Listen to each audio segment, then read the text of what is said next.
There's your originals, I left you Oh, a copy. okay, sweetie, What thank did you. she say? If I'm not doing any of this stuff, I mean, I only have, one thing you don't have, you don't have a board. It's more important for you to be happy. A To write on? whiteboard, yeah. Yeah, well, And that's a kind Or of, is- I I didn't, mean- Like Yeah, a tear off? I could use one of those, cause I'm really just doing topics, you know, it's really, I only have an hour and a half, it's really kind of more of a farming discussion, and I'm covering like septic wells, documents. Didn't we used to have a tripod in here that you could put the, tear off paper on? Well, We you have. should Our have whiteboard? We had a whiteboard not like a racing. and a, Right. a, I remember the whiteboard, I remember the a stand. And that's dry okay, erase. so yeah, it's really not that big of a There deal. might be one of the maintenance, there might be. Oh, look. a check over. If it's easy, if it's easy, If if you not, can don't worry look and about it, see. don't worry about it. Sorry. Yeah, I'm okay. I mean, This is a lot of high-tech stuff for me. I end up with it, right? don't really need any Oh, of this. okay. Live stream, oh my gosh.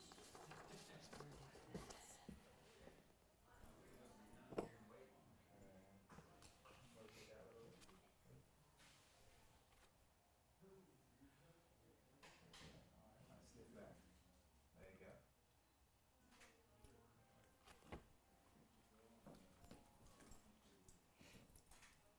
Hold on, do not push at the door. I'm sorry, I'm doing my headshots right now. You're good, I'm just gonna leave that Okay, in they there. had, they had the door shut and. I didn't know they scheduled a class at noon. Oh. I know, well, I was gonna schedule my headshots at Yeah. 11 o'clock. Yeah, cause I mean, people start coming in early. Could always say that, don't you? Yeah, yeah. We won't look, Huh? we won't look. Well, it's not you, but I mean, Oh. like, people are gonna be coming in and out and it's just. Honey, there's food out there, so you know what, they're not gonna really be watching you, they're gonna be going after the Okay. food, so if that makes you feel any better. Yeah, okay, sorry. No worries, it's okay.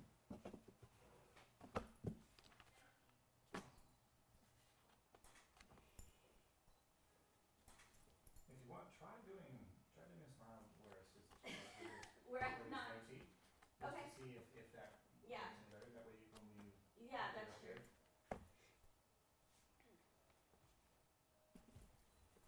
Alright. I just feel like I look annoyed. With the toothless smile? I don't.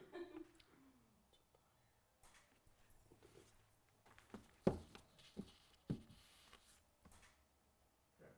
Now go ahead and do it this way, and do the same thing as before.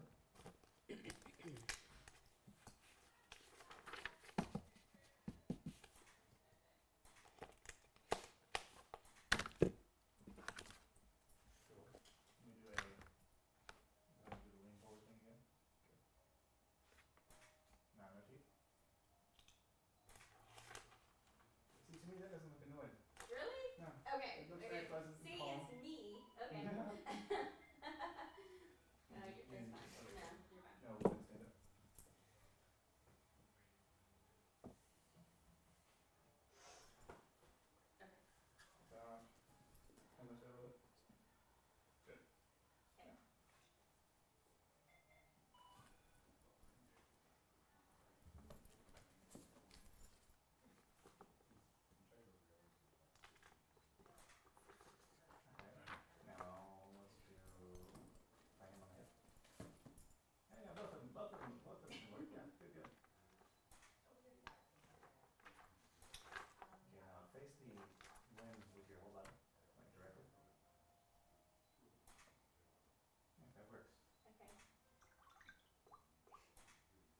two different. It could be like a stylish flair, Yeah, I see what you mean. So now but I'm like, this way you can also see your entire face. yeah. Um.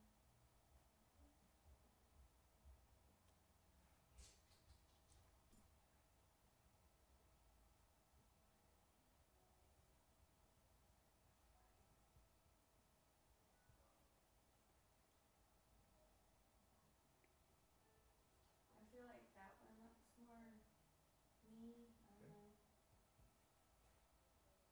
Than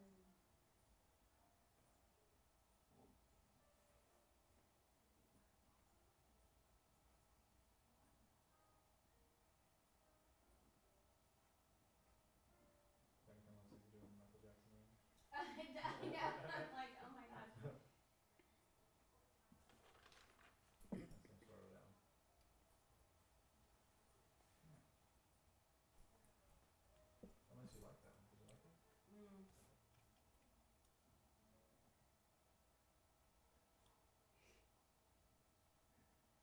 Yeah, I still like that one.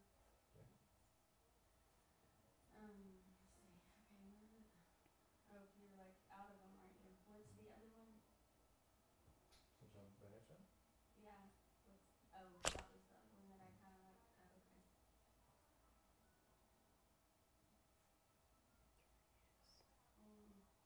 I guess the one on the left. Okay. Yeah. Here's where you don't have to make any more decisions. Oh. And then I can just do my thing. It's my favorite part. Oh. It's when I get people who really don't like taking pictures and don't like pictures of themselves. Yeah, I and don't. Make it where I make it where they're okay with it.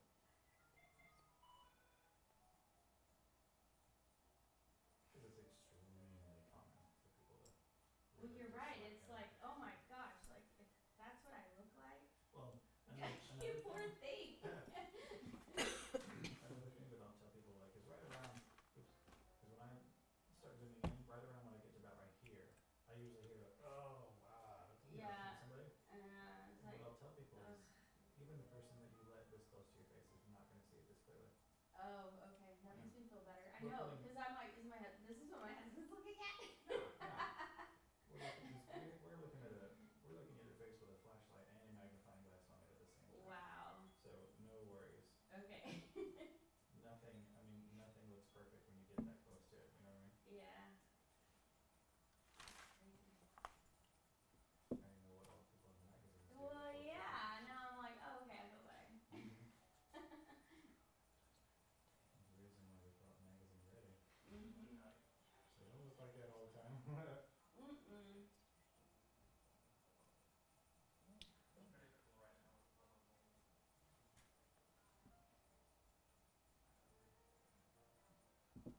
I tend to go heavy into the protection. So what I'll do after this Mhm. is go back and roll back all the changes about 25%. And what that does, I'll show you what it does. So yeah, so it doesn't look super fake, I guess. Although even the method that I'm using right here is it tends to look way less fake than if I would just like throw a filter on you and be done. Oh, yeah. It's more like a airbrush thing. We'll do every single one of these pictures like this. Oh, wow. Yeah, I know. I'm like, oh gosh, I don't want to do that.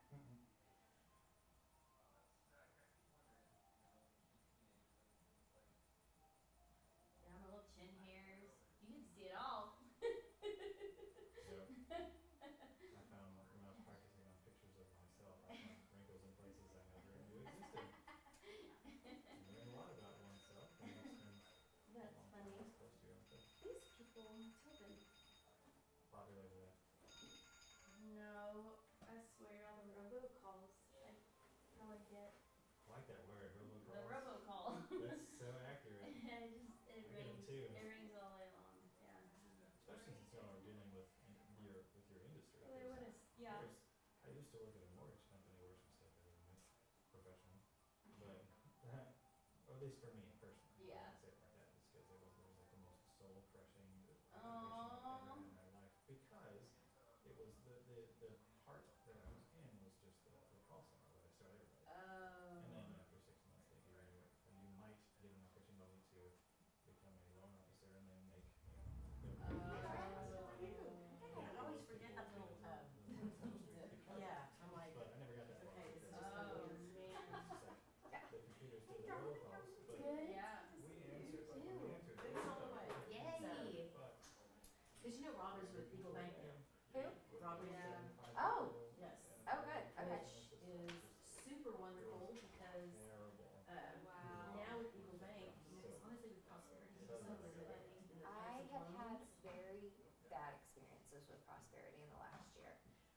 he really couldn't handle the loan from start to finish, you know, and he was very limited as far as what he could do.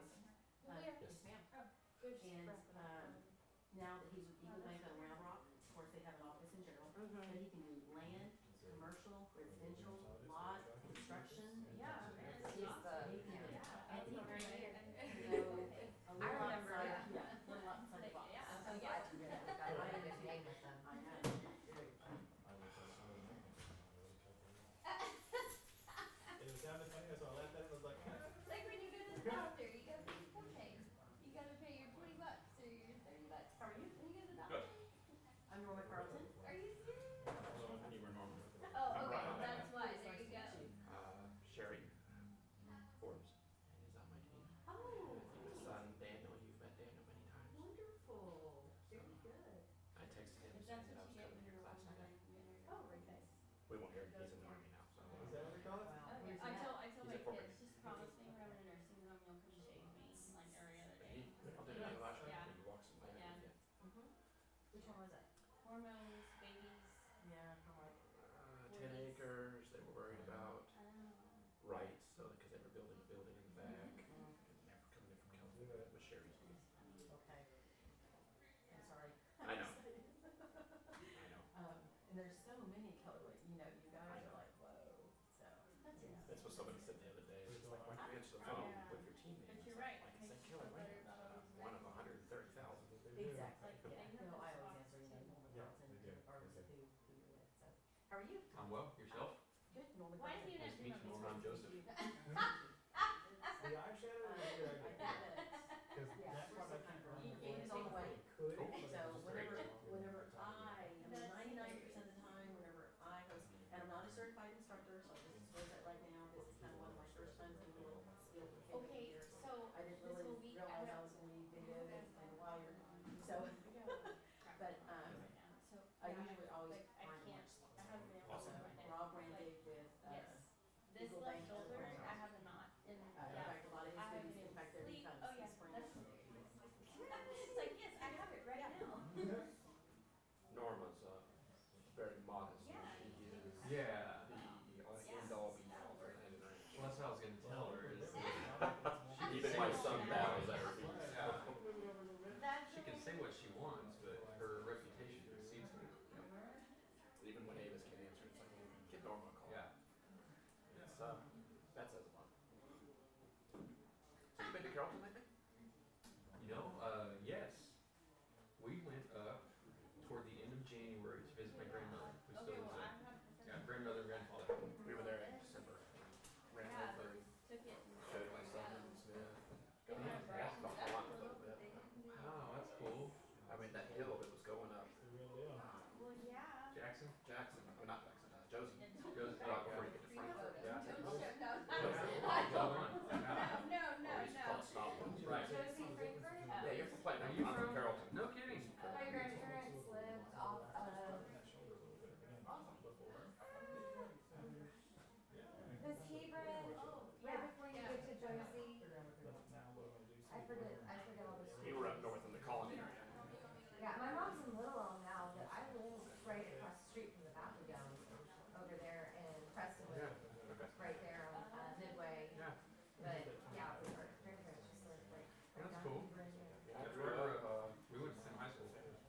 I grew up born there and everything. Yep. Which high school? David Smith. And what?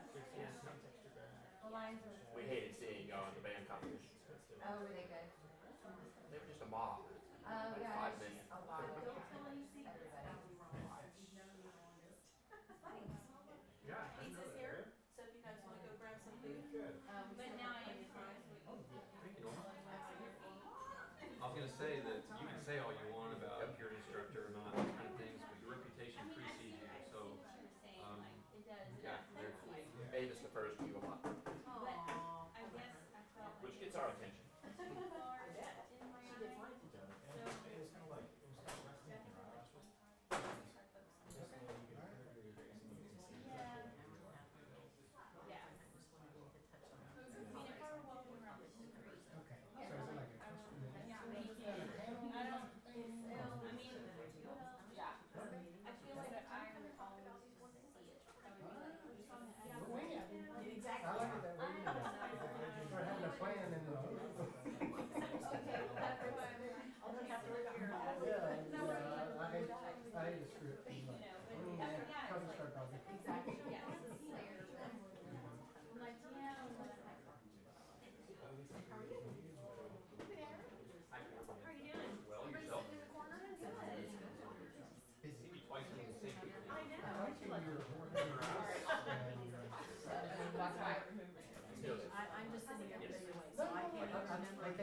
Friday, and we kind of talked, no, they came in Monday. I talked to them Friday, I sent them out. They came in Monday and we kind of talked, he's got a truck needs to come. He's got a truck that needs to I try to come in as much as I can. He's got like one of the job trucks. He's got a credit report, and so whoever insurance company's supposed to pay that. So we kind of waiting on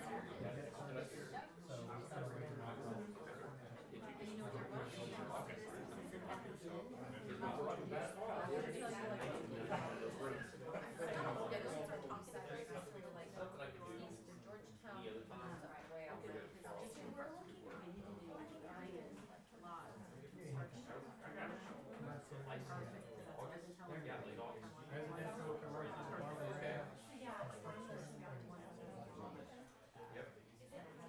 and we closed first commercial land bills in payment less than 30 days. Exactly. Same. I did the whole yesterday. It's like, I'm just kidding. Thank you. I'm good. How are you? I'm trying to see the part. I couldn't believe how cold it was. Hey, I didn't know it was no. Yeah, it's warmed up really fast. We used to be. This is a lot more than I thought. yes. She's great. Right. She's sore. That's about all I can. Now, I mean, It's on Honey Road 107.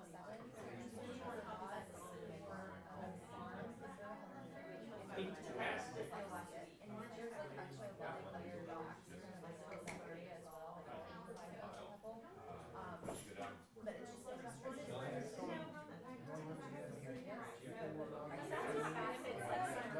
free fall down. Actually, I mean, no one knows me before. They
You're gonna be right. Do we get one of those?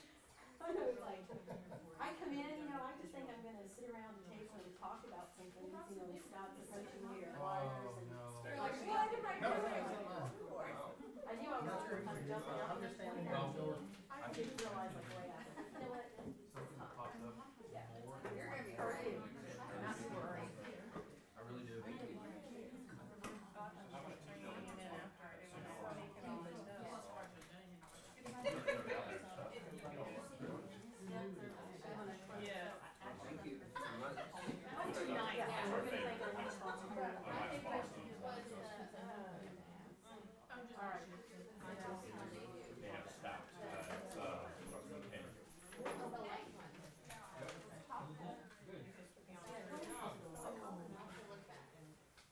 So maybe do I just like start and turn this button on? No, I'm not gonna have surgery because you're out for about 3 or 5. Yeah. Feels weird. How did you find those? Yeah. Okay, guys, I need support here. We're all on your team. Okay, I'll turn the button on. Welcome. Hi, my name is Norma Carlton.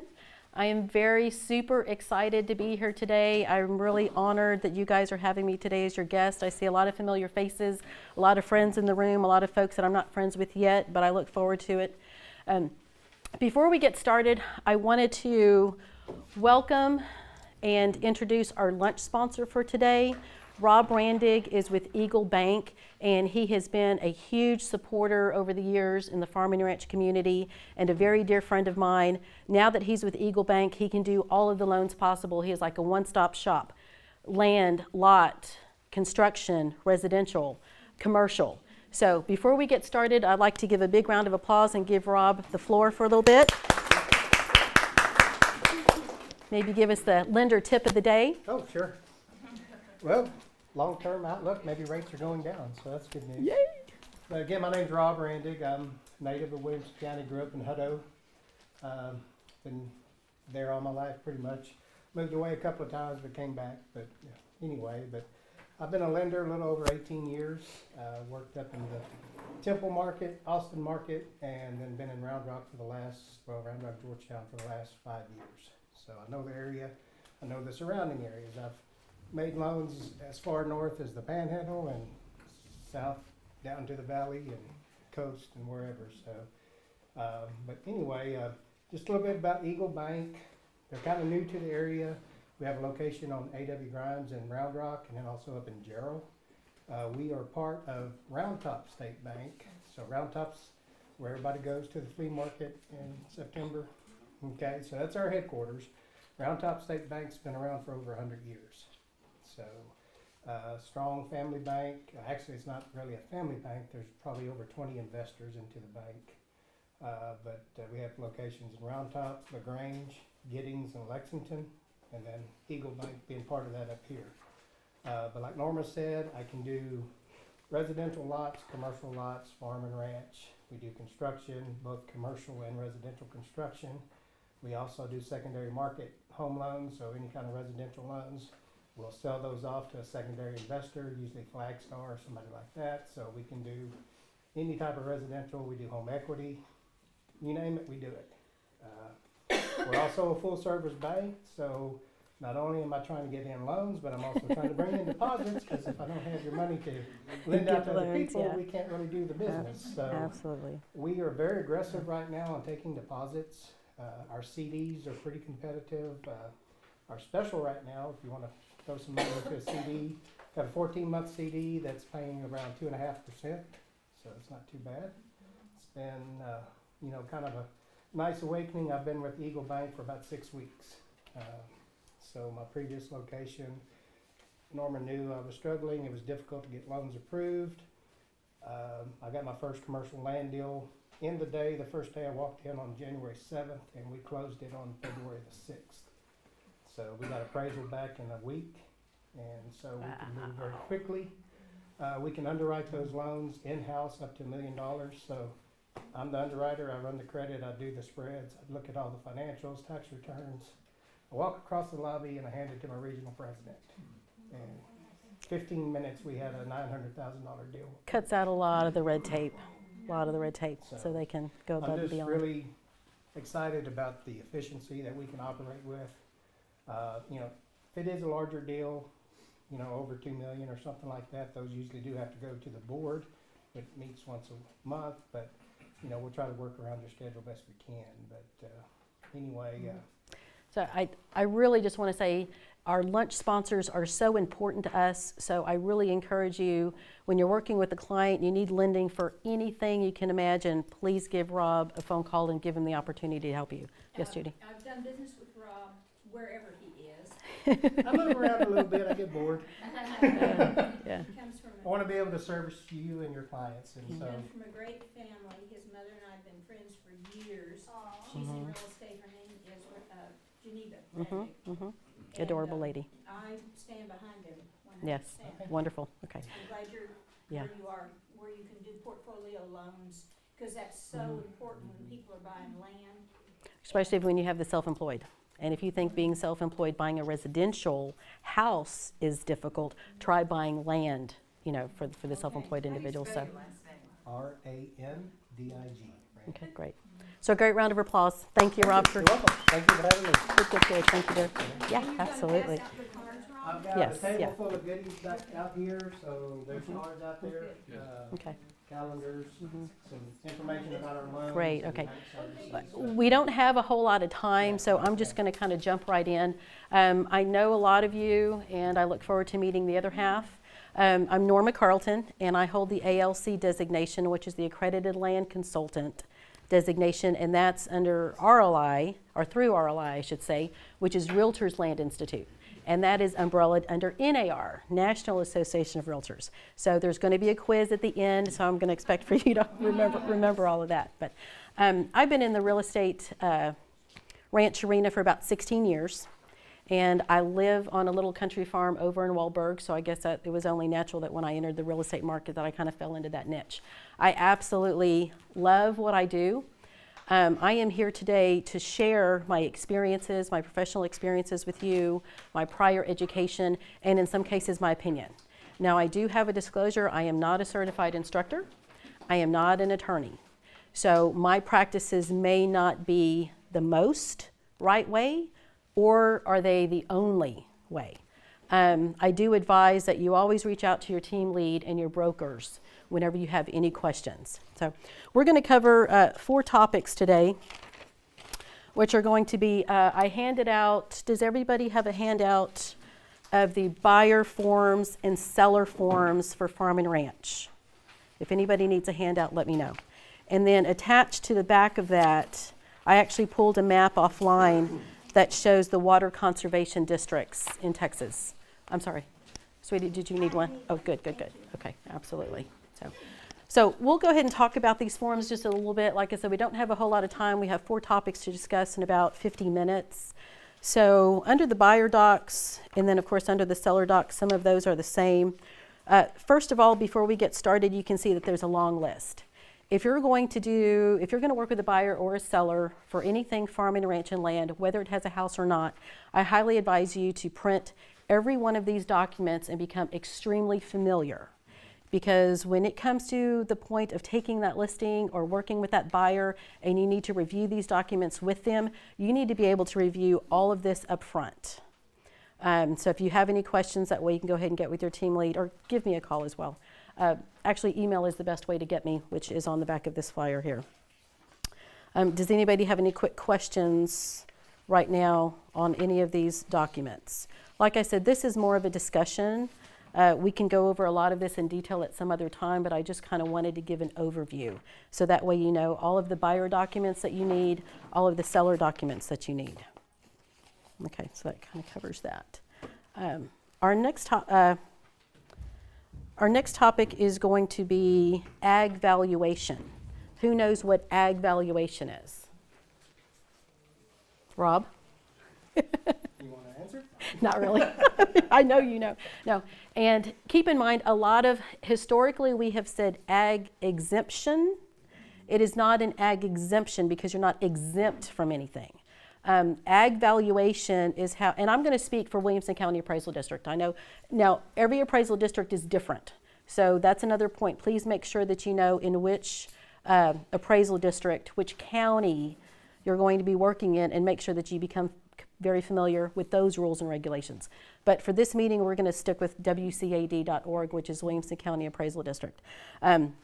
The ag valuation, especially dealing with farm and ranch, I would say probably 90% of the time, if you're working with a buyer or working with a seller, there's going to be some type of ag valuation on that property.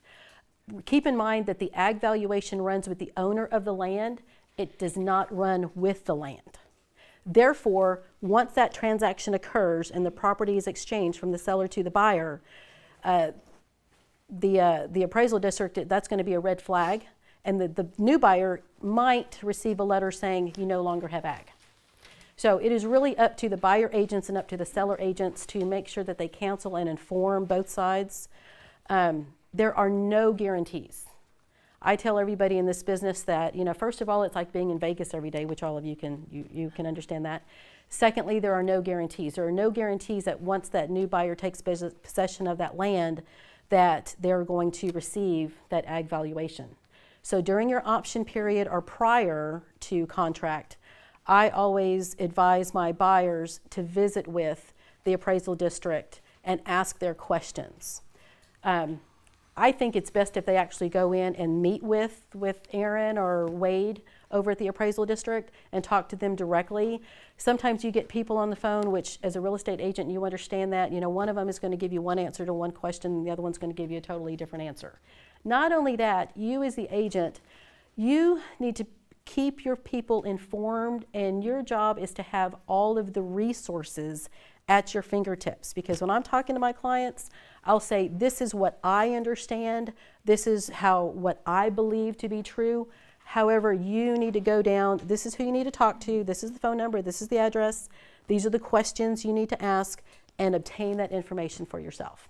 So then that way it never comes back to where, well, Norma said. Okay, because we all know that the potential liabilities for that. So any quick questions on ag valuation? Again, we're just going to kind of skim the top. So in case if you have some immediate questions. Is there a list of different things, different ag exemptions that we could go to? Is there a website? You can go to WCAD.org, which is Williamson County Appraisal District.org, and they do have a lot of information on their site. Some of it is very vague. For instance, if it's a grazing lease, or if it qualifies for grazing, they're not necessarily going to say, okay, it's 2 cows per acre or 2 animal units per acre. I always refer back to the Texas A&M site, their Ag Extension Office, as a rule of thumb, and that's pretty much who the Williamson County Appraisal District also relies on to make some of those rules and regulations. So, yes, ma'am. I was just going to also mention, if you're representing buyers, making sure that you do have a true farm and ranch lender that knows what they're doing, because with that ag exempt or ag valuation, pardon me, Yeah. we want to make sure that there's no surprises and rollback situations, because certain residential lenders may not be too keen on that. So make sure you ask those questions and you're working with somebody that knows. Can I say this too, yes. that Rob is a grad, didn't you get your degree in that at A&M? Animal science. Okay. So, would you say that you're a resource also to touch base with? Yeah, I mean, I'm a rancher myself, so I'm involved in Right. cattle production. I've got a master's in ag business as well, so. Yeah. So, Now, keep in mind, Rob probably knows it all, and he can answer those questions.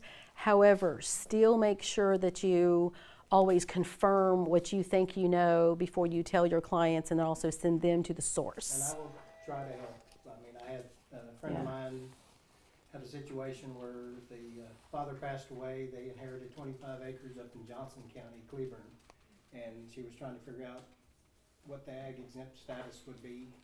They wanted to maintain it. I got on the website, I called them, and it's up there, it's 20 acres, minimum 1 cow per 5 acres and stuff, so I did the research. So again, keep in mind, it depends on what county you have to contact that particular appraisal district. Megan brought up a good point in regards to rollback taxes. Okay, Again, when I mentioned there are no guarantees that your new buyer is going to be awarded that ag valuation.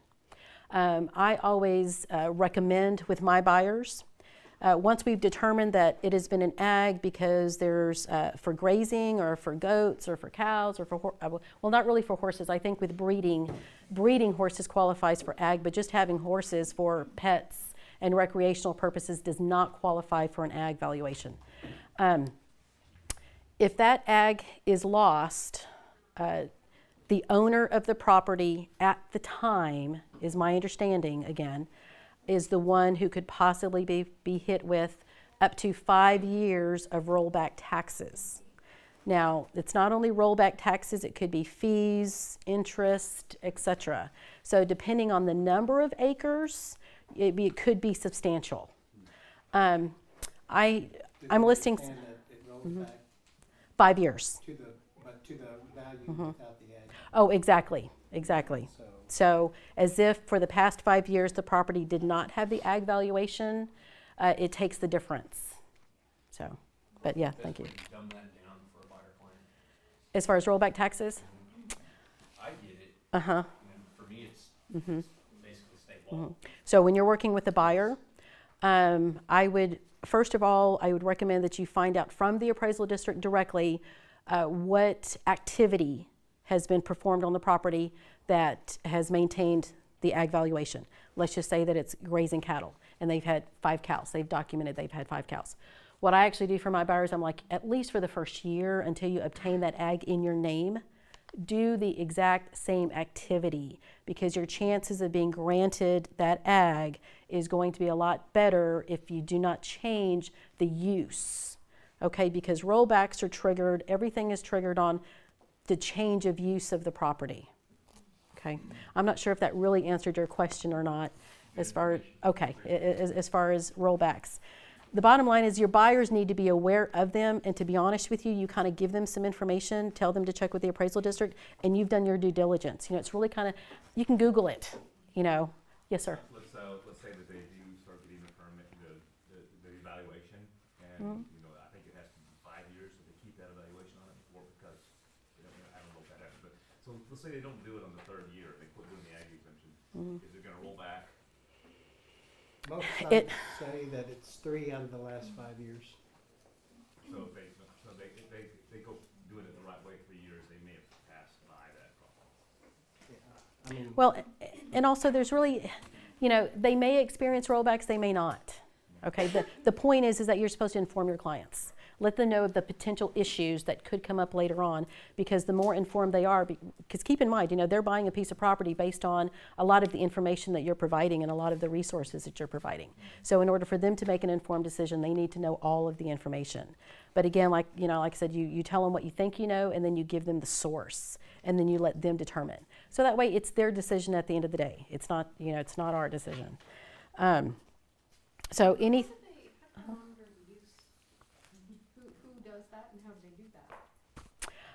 They might actually come out to the site, especially if, you know, let's just say it was a big 200-acre ranch. They want to make sure that it's not, you know, being pre-done for development. They still have cows out there. So they could actually come out and do a site evaluation. I do know that the Williamson County Appraisal District, this is probably, you know, they can look at, you know, Google Earth or whatever it is. And I know that for buildings anyway, they already have an overlay picked out. So that way if somebody adds onto their house or builds a house or puts in a pool, they can see that. You know, they run that. I don't know how often they run that system to be able to see if there's any changes to the property that'll raise a red flag, so they can send someone out and charge you more taxes. I was gonna say, I think they're also working with drone companies multiple times throughout the year that are going over, so that they can actually, if there's cows there. Yeah. Well, they're going to look for droppings. Let's just put it that way. So if you don't, exactly, they're going to ask for receipts for feed, hay receipts, things along those lines. Now, real quick before we move on to the other topic, because we're kind of running out of time, I'm limited on time here.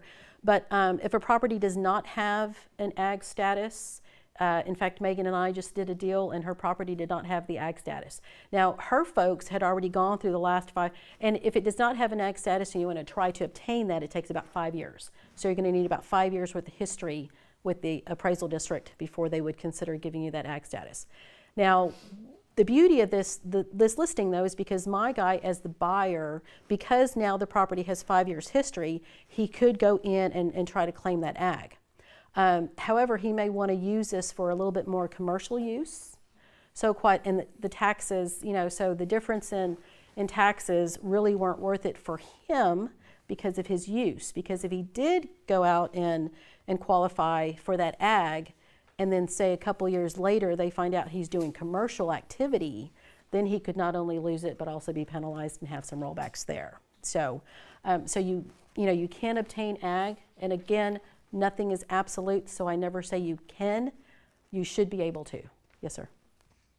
With 5 years of documentation, if that's done, then you get the valuation. You should. Rollback You. on those 5 years. I'm sorry. Is it that you were using it for that purpose?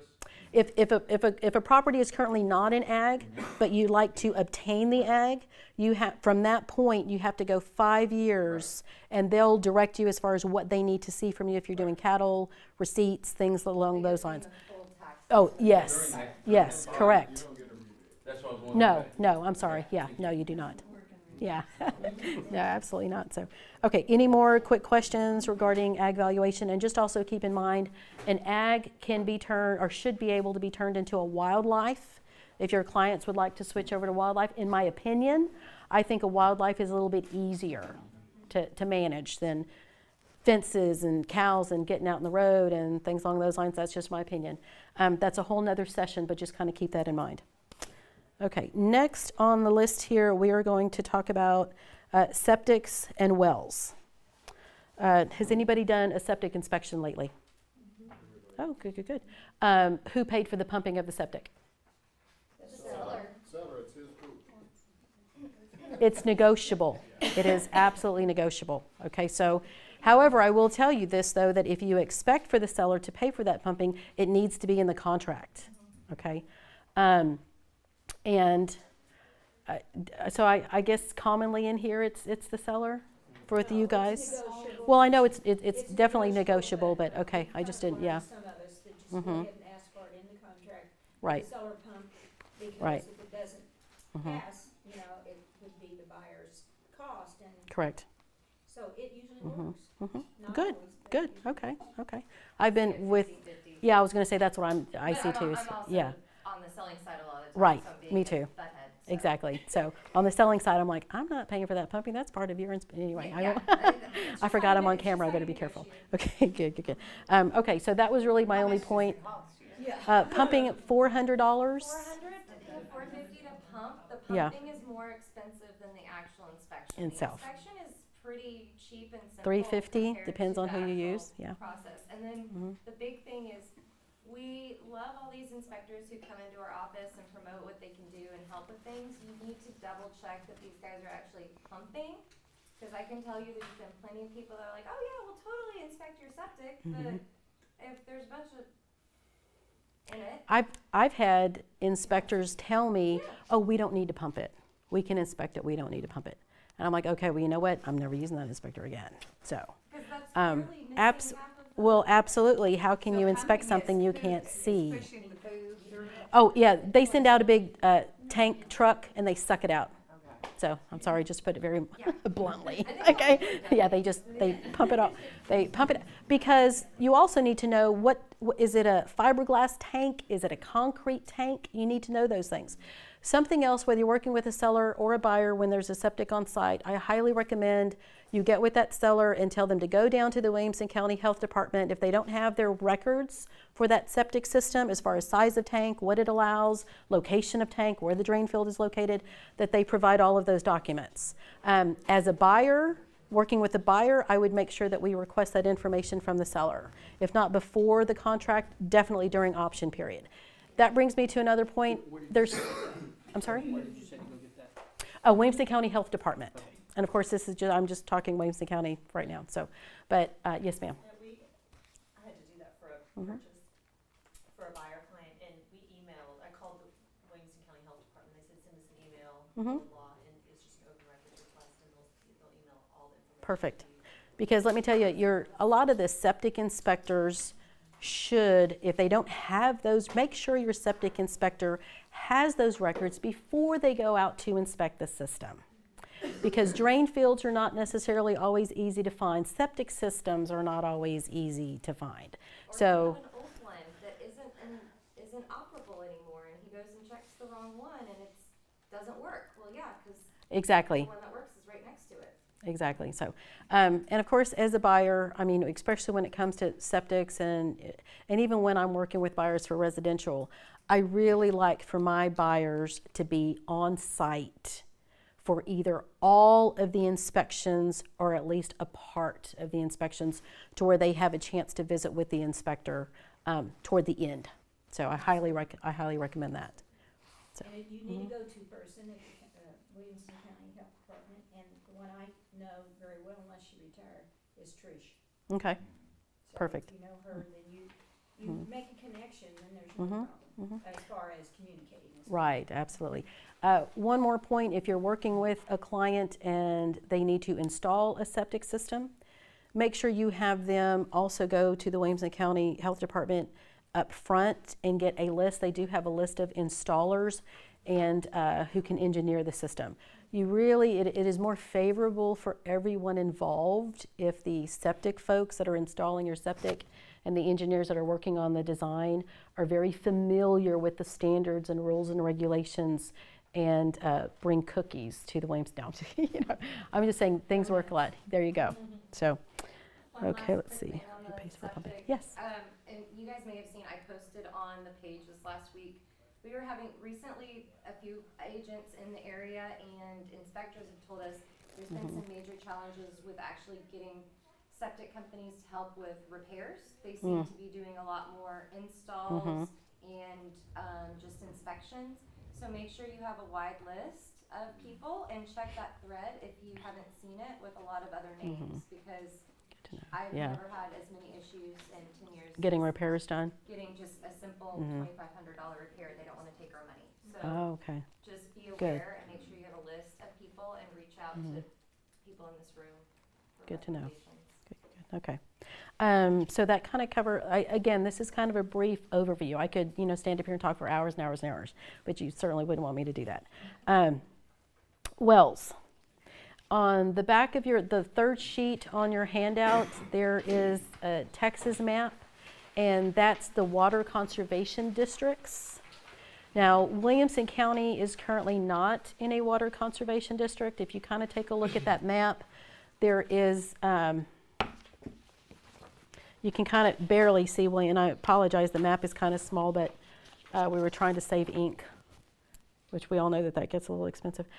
So Williamson County is not in a water conservation district. If you look under that and you see Travis County, it looks like there's a tip on the southwest side that is pending for election that might become part of a water conservation district.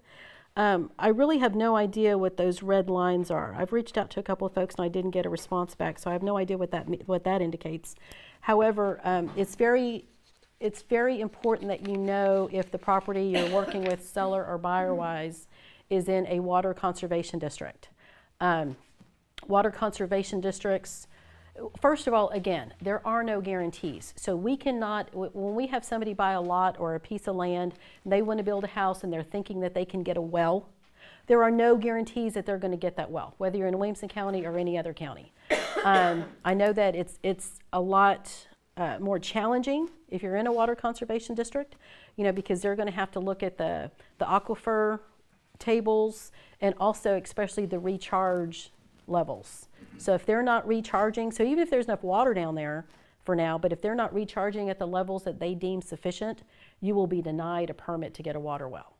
So we are never and I say never, we should never tell our clients, yes, you can dig a well.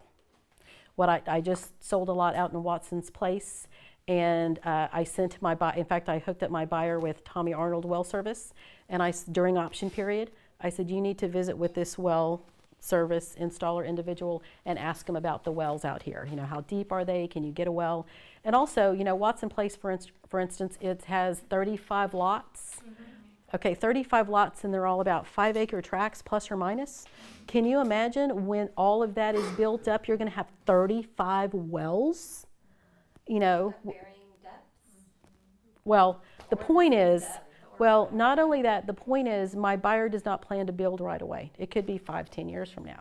My suggestion to her is that if I were you, I would put a well in now. I wouldn't wait until everybody else, all 34 people, have their wells in. And even then, you know, wells go dry. You know, you also need to make sure that you're working with somebody very experienced in the area that knows, might even need to, if they say you need to go down 500 feet, if it were me personally, I'd go down 700 feet. Another thing, you might want to just check and see if there are any water lines in the area. Okay, I mean, if you're talking about there's not a water line within, you know, 1,000 miles, you know, 100 miles, you know, then chances are that person is going to heavily rely on a well for water or have to have it trucked in. So, but again, that water conservation map is there for your reference. As far as I can tell, I mean, especially again, you know, kind of talking Williamson, Travis, but most of the counties, you know, Milam is water conservation, Bell County, a lot of the surrounding counties that we probably work in. Have you run into any surprises in the areas recently? I know that Spears Ranch, and also keep in mind the quarries, because you know between Round Rock to Salado, last time I checked there were over 300 quarries, and that's probably a very conservative number. So not only that, the new asphalt plant that's in Florence on 487, a lot of folks are unhappy about that because they're sucking all the water out. So it could be a big deal. And again, you don't want to scare your clients, you want to inform your clients, okay? Because if there is an issue down the road, at least you know that you've done your due diligence, which is what you're supposed to do anyway. So, but anyway, just kind of back to Spears Ranch, you know, some of those wells, the water table has gone down. They've had to dig all new wells, an entirely new well. And we're talking about, and that's rocky area, we're talking about at least $25,000 for a new well. Now, well, I know, and keep in mind the well depth. Sometimes people will think they're out, you know, they've run out of water, but their pump just needs to be dropped lower. Okay, so you know, we also just kind of have to keep that in mind. That would be an easy fix to installing an entirely new well. Let's see. Okay. Anything else on septics or wells?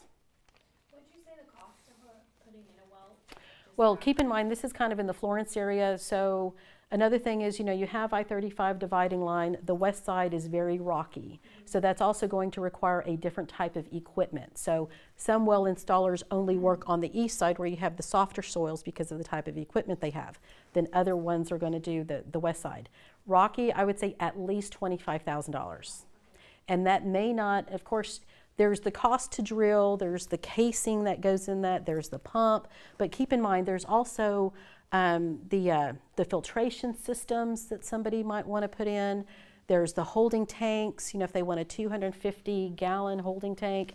So 25 is, depending on how deep they have to go, is probably going to cover it. But honestly, by the time you do all of that additional accessories, it's probably going to be close, maybe close to 27, almost toggling on 30, depending on what the buyers are looking for. Yes, sir. I'm getting a lot of lenders that when I have a well on it and it's the only source of water, that you have to go to the county and get a test of it, of the stuff.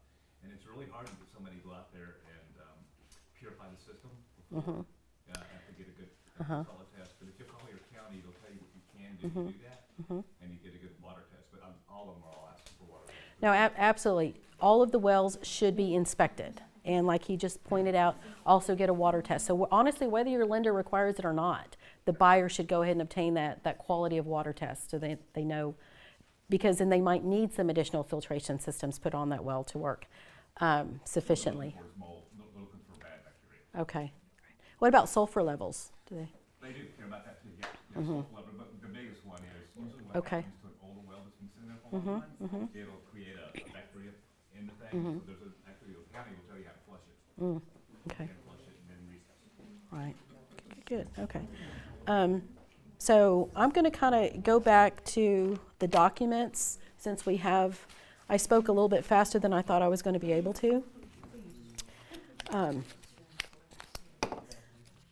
But also just in regards to the documents, as far as, you know, especially when you're working with a buyer or a seller, we're going to kind of touch on the the buyer documents for now, as far as the contract goes.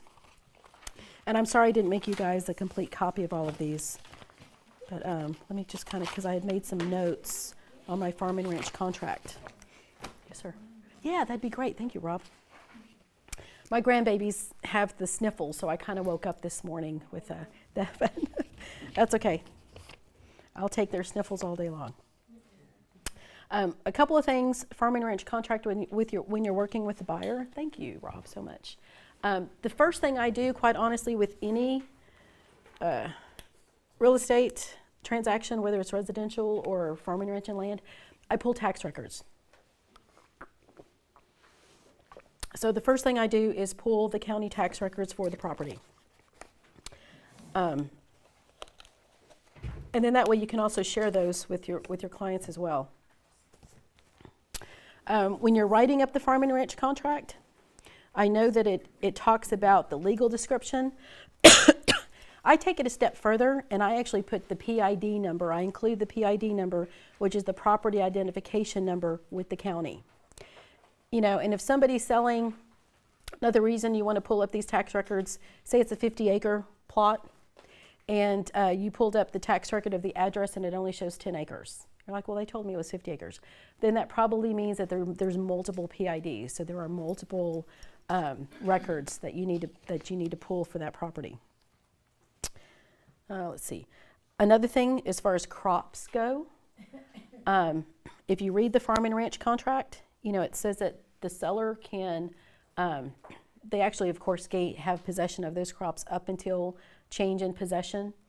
If the seller wants to, you know, say it's going to close in June and they got a harvest in July or August, then that would take a lease. You definitely want to, and have your seller, or probably your seller or your buyer, make sure that that lease is reviewed by attorneys on both sides. Okay, probably written by an attorney. Unless it's just something very, very easy. Either way, I always advise your clients to consult a real estate attorney, not their friend that does, you know, I don't know, family law or whatever it is. And I'll tell you a story about that in a minute.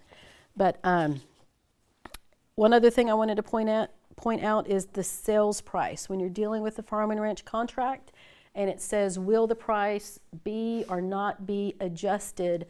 So if there's a survey involved, the seller thinks he's selling 50 acres, the buyer thinks he's buying 50 acres, but it turns out to be 51 acres.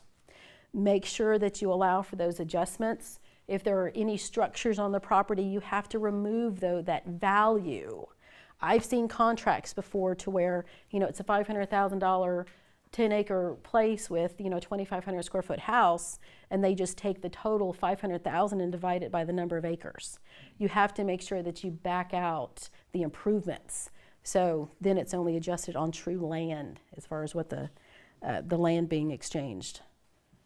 Okay, like I said, I just kind of wanted to point out a couple of these things. Something else that's very confusing is title policy and survey. Will not be, I guess I need to put these on. I refuse to get glasses. These are my readers, okay? Because they tell me I need trifocals. And you know what? I'm not that old yet, so I'm not getting trifocals.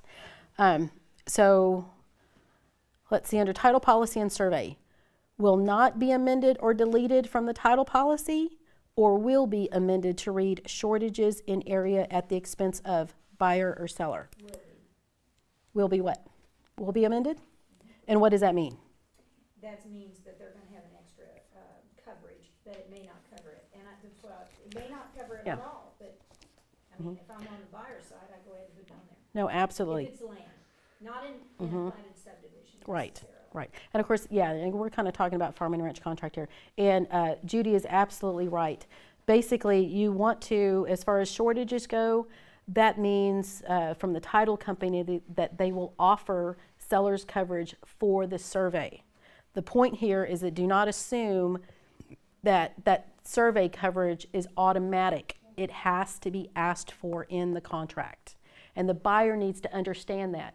And I would actually go to the title company and ask them, how much is seller's coverage? So you can tell your buyer, and then they can decide if they want to, you know, first of all, they can decide if they want to have that covered. Secondly, then they decide whether they want to pay for it or have the seller pay for it. Usually 60 to 150 so far that I have seen. Yeah, Bonnie over at Longhorn Title told me that for land, it's about 15% of the premium. Okay. So residential is 5%, just so you know. Residential is 5%, commercial and land is about 15%, just to kind of give you an idea of what that cost would be. Okay. Also, I wanted to touch on survey. You know, it talks in here about survey in T47. It doesn't say anything in here about field notes. You may receive a survey, or everybody on both ends might think that they have a survey in their hand and it's going to work. But if there are no field notes attached to that survey for land, sometimes that will not work, and that'll spark a brand new survey that needs to be done. So not only are we looking for the drawing of the survey, we're looking for field notes that accompany that survey. Yes, ma'am. Just today, Mhm. first time I've ever had a title company say, I need the field notes. Mhm. And so do you have to put that in the contract? Well, when you're going through this with survey, if you're working the buyer side and you're receiving a survey, ask them for the field notes. Do you have we need to know first of all, are there field notes available? You know, you might be able to go back to the title company where they closed, maybe they have something on record, but if you can't find any field notes, the point is a new survey might be needed. So you need to know that. Trust should have field notes attached. And so what Okay. do the field notes tell you? It's the meets and bounds Yeah. description, it's another name for it, but it's giving you the north 30 degrees. Okay. It says to the left of the oak tree. I love it when I see those old historic ones. Yeah. Mhm. Mhm. This was Yeah. a house that she Well, I mean, you know, especially if the land has been in the family for 50, 100, 100 years, you know, you might not be able to find those field notes. Did you have a question there? No, Okay. she Oh, answered- good. she Okay. answered- she answered the Wonderful. So if there's Um, not field notes on something and they want it, you would have to get a whole new survey. Yes. Is that correct? I'd rather have the field notes than the plat. Yep. Okay. I can close without the plat, I can't close without the field notes. Oh, that's interesting. Mhm. Okay. Now, keep in mind, though, just because he can or cannot close, it's up to your buyer. As far, you know, if it were me and I were working with the buyer, I would recommend that a brand new survey be done.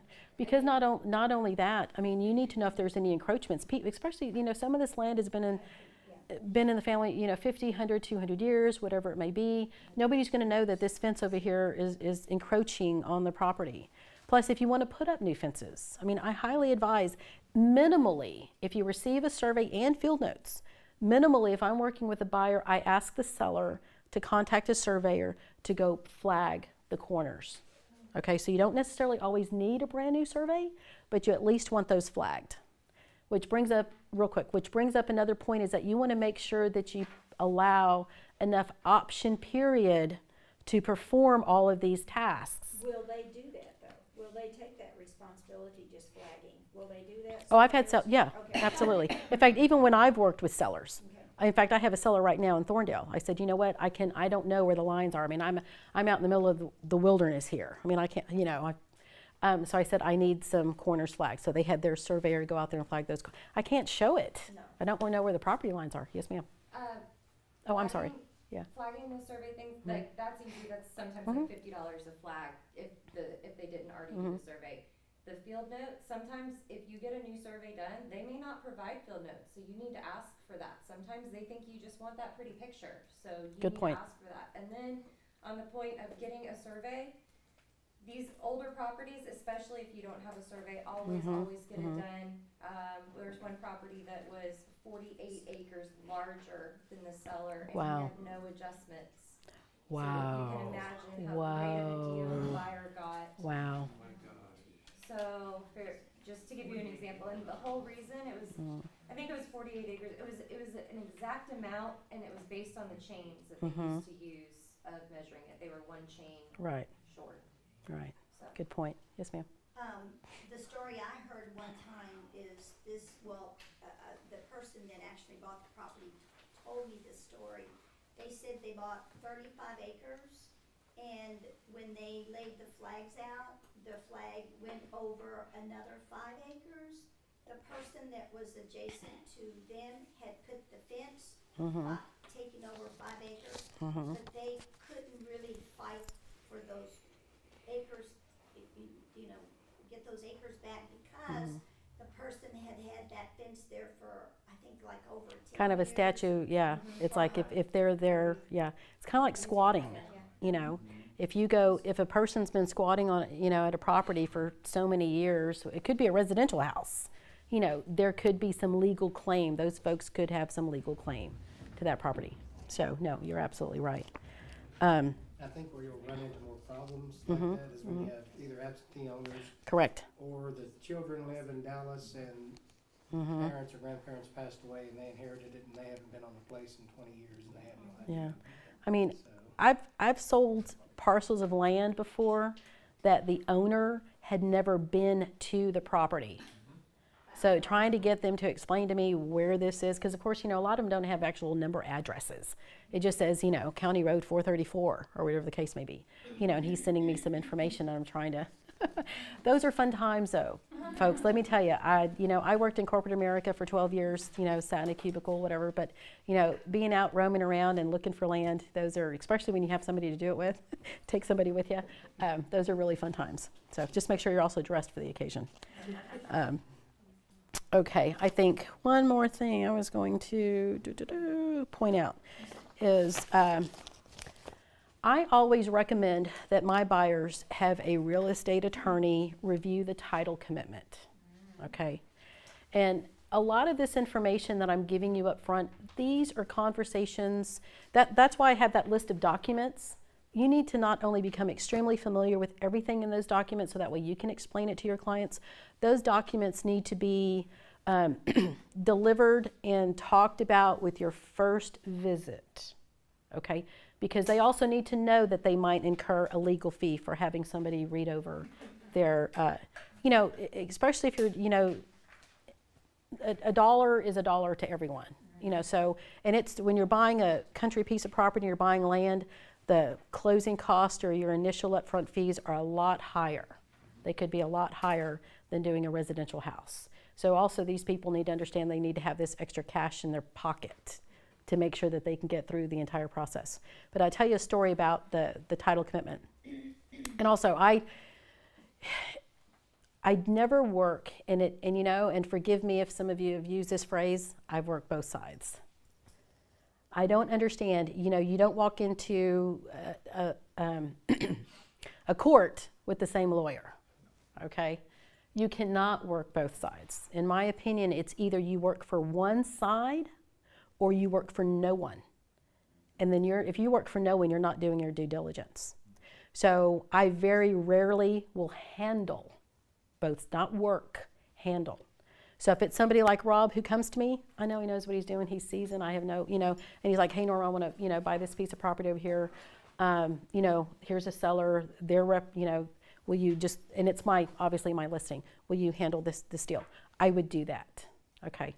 But and I tell you something that actually almost happened, which Avis is aware of, by the way, this was years ago, because I was at Keller Williams for a long time, is I had a property out in San Saba, and it was a 50-acre tract, and I was the listing agent.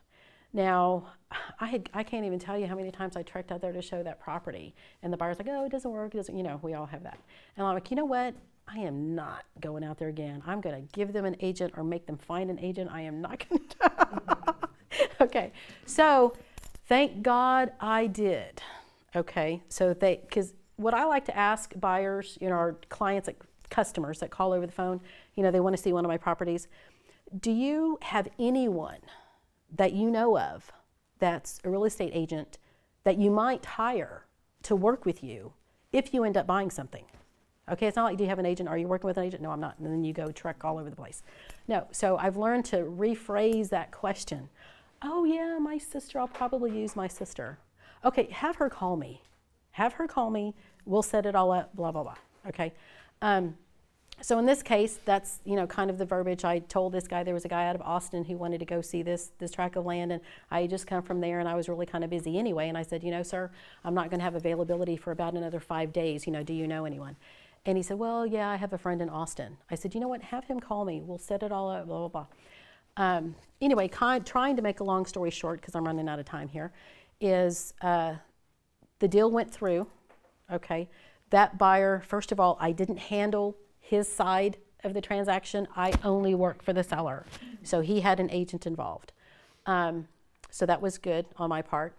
Secondly, it was good on my part, not on his. He hired his friend who was a family law attorney to read over the title commitment, okay? That was, yeah, not too bright on his part. Anyway, it came to be, now, I don't know how this property way out in San Saba area was on a water system. There was an old well. The point is, there was an old, what to me looked like an abandoned well. The house didn't use it because the house was hooked up to the water lines that were provided. Now, the sellers had told me, yes, there's this well back here. You know, it used to be used, we don't use it anymore, da-da-da-da. So I'm like, okay, well, no big deal. I disclosed that there's a well on the property, okay? Apparently, there was something buried in the title commitment that said that the neighbor, and this was something that was done 50 plus years ago, that the neighbor has indefinite rights to use that water out of that well.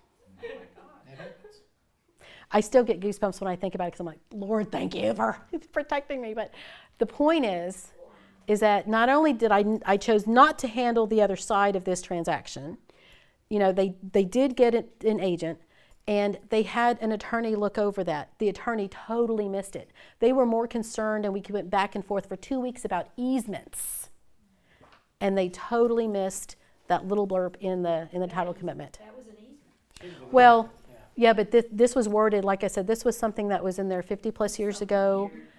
So lo and behold, you know, the buyer gets all moved in and he has his parents out there and they're all just having a good old time, and the neighbor comes walking over and says, hey, you know, I get to use the water out of your well there. And of course the buyer's like, I don't think so. And he's like, well, you know what? So that was, that lessons learned. Okay, thank God I didn't. Now, the deal is, I could have still been pulled into that. Even though they had an attorney, you know, as a real estate agent, you could still, so you'd have to defend yourself, hire attorneys for yourself, you know, to defend yourself that you didn't do anything wrong. But that is the number one reason today why now I advise all of my buyers to hire a real estate attorney to look over. I am not an attorney. I can't read these title commitments and know all of the legal language. So, you know, make sure that they don't, you know, ask you. And of course, we can't practice law anyway, even if we did know. So, but, so that's, I highly recommend that. And if they choose not to, I like to do a lot of emails. I'm an email junkie, you know, so if you ever need me and if you you have a question, if you email me, I'm pretty good at responding. But I like to email so that way I can keep copies of those emails. So then that way when I've advised them to have a real estate attorney review these documents, again, we go over that up front at the initial visit if we decide to work together. And because I also want them to know that there's a emails cost. on a separate memory stick now, every deal. Yeah, I have tons and tons of paper boxes in my barn. But I do have that as well. I have the cloud. Yeah. So somebody introduced me to the cloud, and I don't even know how it works. Good, good. Okay, let me just see, because like I said, that was a very important one that I wanted to point out on the contract. Let me just see if I have any other notes. Also, when it comes to residential service contracts, be mindful. You might need to up that price a bit to cover some well or septic coverage. Make sure you get with your home warranty companies and see if they cover it and what they cover. Let's see. Settlement and expenses, you know, if the buyer wants a seller to cover any fees as far as their lender fees and their closing cost.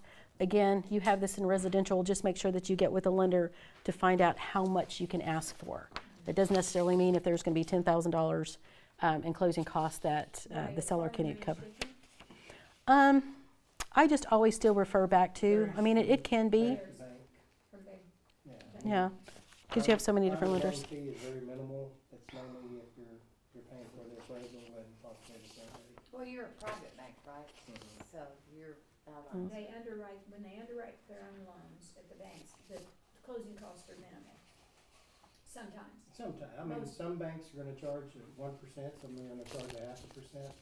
Our loan fee for residential or farm and ranch is $30. How much? $30. Again, call Rob Randig at Eagle Bank. Okay, good. They'll have to put 20% down. 20% down, Yeah. very typical. Commercial, residential, or farm and Absolutely. ranch. Anything. Good. Okay. Do you just do in Texas? Central Texas, yeah. We're smaller banks, so we kind of prefer to stay central. Now, if we have a relationship, business relationship, and he's wanting to buy a house in Houston to have a weekend home, yeah, we'll do that. But, you know, I've got a 83-acre deal in the house right now up in Gulf Lake, and the buyer's out of Marble Falls. So, yeah, we can make an exception.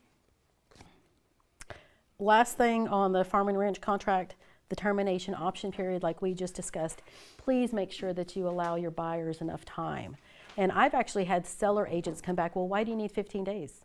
I'm like, well, because we need to do this, we need to do this, we need to do this, we need to do this. So you know what we do. Is that kind of normal, 15 days?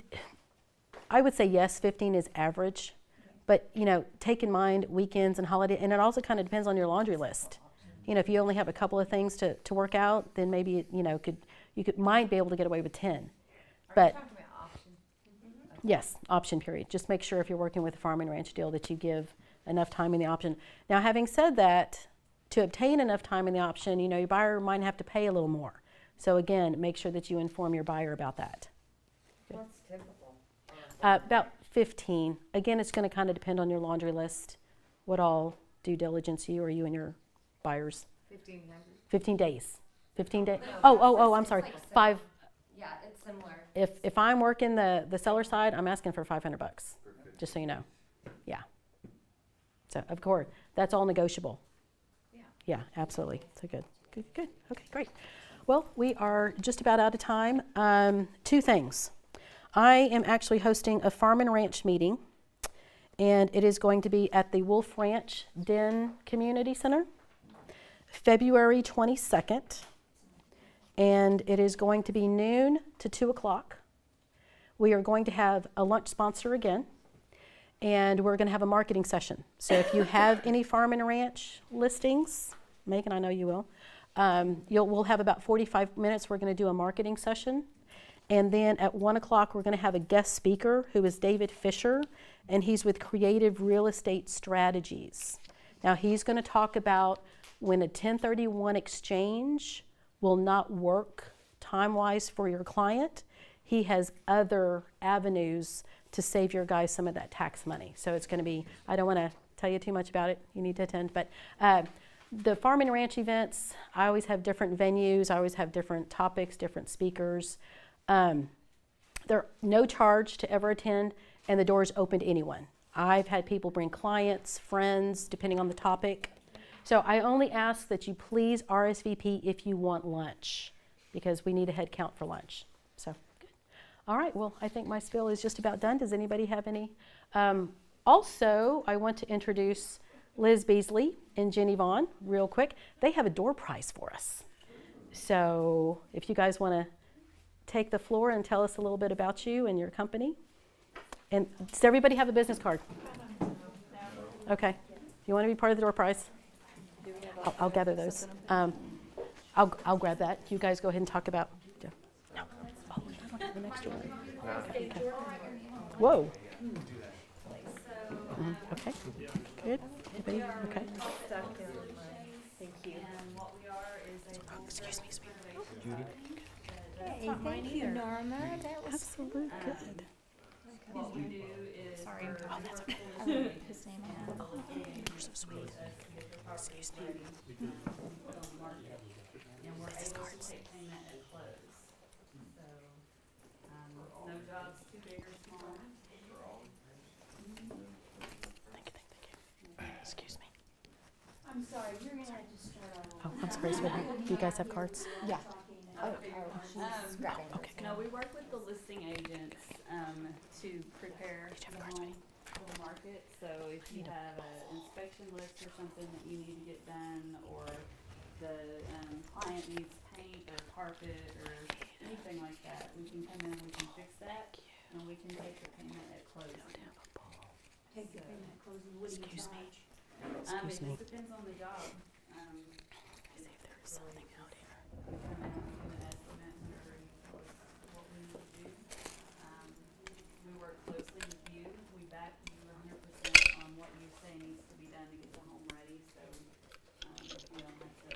Do you stage it too, or just do, I don't do staging. okay, so it's just, Do you have like a pre-inspection that you do, or is it just a laundry list that we come up with?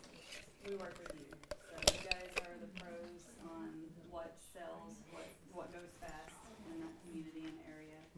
So, you know, Like a what general you need to contractor. do. How do y'all attach it to the closing? We have a finance company that we work with, and they do need to qualify for financing.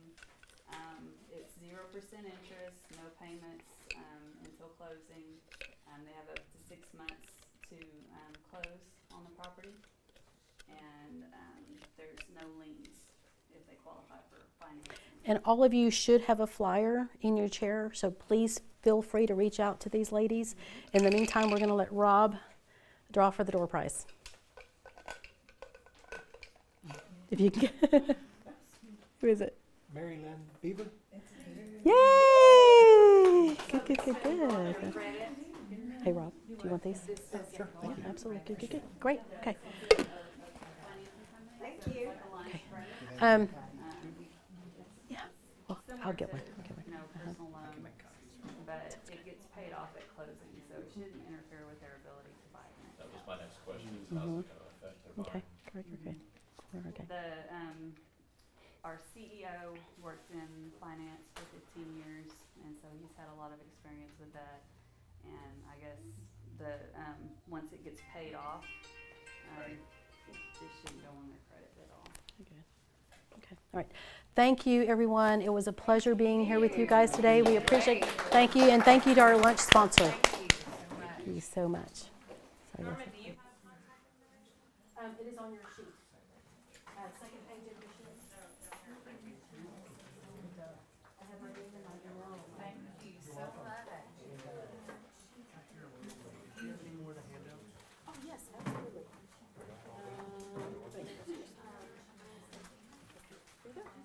See what red lines you're talking about. I'll give this one to Leo. So, bifocals. If you get the progressive lenses, it just changes throughout the lens. I did readers at 40 by 42. It was bifocals. Now it's, well, magic glasses that don't blind. Okay, well, I appreciate the tip. They didn't I'm like almost there. I didn't like, so my wife didn't like the look of bifocals. I could care less. What I didn't like about bifocals is there's a hard change when you're looking at something. Well, If you not catch only the that, people bifocal. can see that they're bifocals, you know, See? because of those ugly lines that are there. That's why That didn't bother me one bit. I did not like the hard line though, where when you're looking at something and you catch the bifocal in it. With these, that doesn't happen.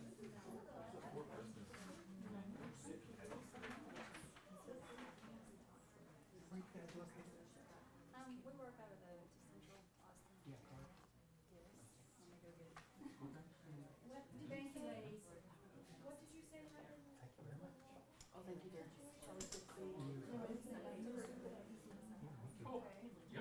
It's been refreshing.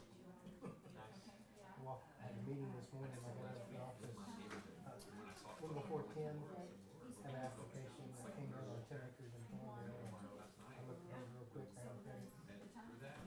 Showed my boss, we had an answer in 15 minutes.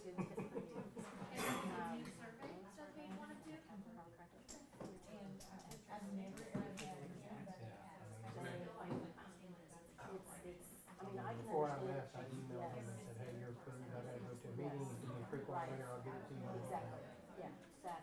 I had a commercial truck application come in yesterday at 3:30 and we sent in this approval letter since later. Because, you know, of course, I'm working in the solar side a lot of times with these lockers, I mean, I'm like, where is it? Where is it? I mean, it's like, you know, You know, when you start going in the residential factor, we gotta start doing the TRID and, you know, it's a little different. Farmland and commercial, it's like, you know, so you can get into your contract. like Oxford, you know, you gotta wait for the pre-qual, and we'll do the pre-qual right there, you know, we'll get the disclosures out there. Yeah, awesome, thank you. When do you need help with your sign? I don't know yet. Okay. Yeah, no, I'll give you plenty of notice. I haven't even ordered Okay, it yet. well, if you wanna help me with that, so.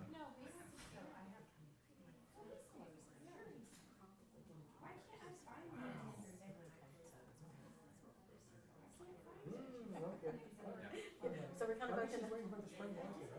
Well, and that too, because you know, when I do put the sign in, it really knocks everything will be really fresh, and they remark the survey stakes for me out there, so. All right, thank you, dear. Yeah, thank you. You too. Well, what? And so all your information's out here. it's all out there. We all That's need what the I'm cards, doing. so yeah. If we got somebody that's got 20%, we need to check with you because you get it. Does it look like you? Yeah, I mean, long It as there's no depends. hair on it or whatever, I mean, I had an order, I had a meeting this morning in Hutto, I got that office. Before 10, I had an application for 10 acres in Thorndale, before I came here, we had it approved. Wow. Yeah, it's like that, done for a 22-year-old kid, that's it. 70-something thousand a year, no debt. No debt. 815. That's the kind of loan she That's has. those two, some of your four. Rob looks like his mom. Thank you so Thank you, Mama. Thank you, She's got more hair than I do. She's got more hair and she's really Look, she is, yeah. Well, good to see you. Good to see you. Eric, where are you from again? He's in Louisiana. Louisiana, okay. Yeah. And he's still in the insurance. Now, he was business. about to go on some kind of, maybe a European Yeah, deal. and he's getting ready to go on spring break, they're gonna go to, Llama, what Llama country? What's the country? That's, yeah, I crave that. Peru. I love being with Yeah, Carrie when they're I actually get there, the all chance of to the do whole Carrie. family. For us, And I don't then, know her As soon as it approach goes to out it, towards but going to China, like I don't go to her house. the family's I'm gonna go careful meeting about there. driving This around is with his her like just third because it's time to go to China. male, female type thing, I so don't like him to go I to don't China. have that. My wife's been once, not me. I'm very, I think she's a good Yeah.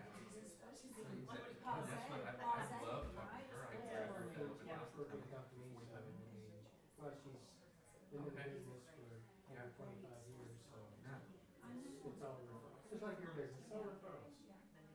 You know, she doesn't go out and solicit new business